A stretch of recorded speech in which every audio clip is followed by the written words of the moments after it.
If you're like most people, you see Alan in a better light than you do Ben, even though the traits mentioned are exactly the same.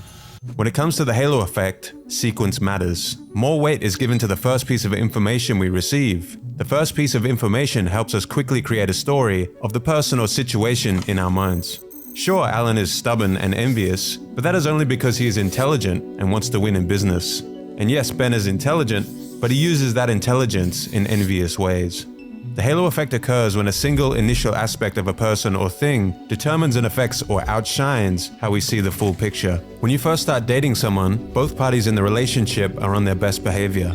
You start to develop a halo of positive thoughts around this person. Small traits you dislike might begin to pop up, but often go unnoticed because the halo, the positive emotions, and the initial information you gathered on this person is blinding out any of the negatives.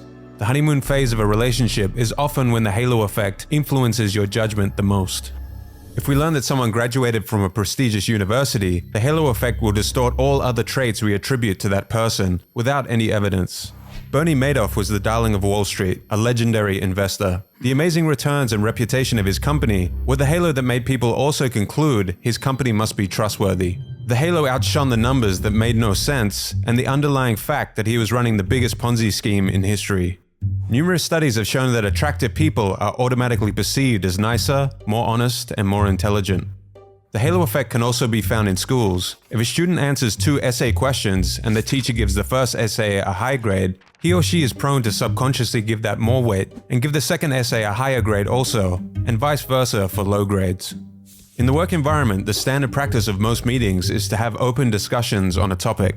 Daniel Kahneman in the book Thinking Fast and Slow argues that it is better to gather independent judgments on the topic from everyone in the group before the issue is discussed, because far too often the opinions of the first people to talk are given too much weight and influence the group's input, especially if the boss speaks first.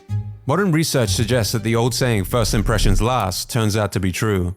After meeting someone for the first time, our judgment of that person can influence us for a long time into the future. We jump to conclusions and our perception of true characteristics is distorted by the halo effect. To combat this, try to move beyond the first appearance of someone or something and decorrelate error. Remember that your brain is trying to help you by making the most complete story it can on the limited information it is provided. The problem is that these mental shortcut stories we tell ourselves about a person or thing are often inaccurate from reality.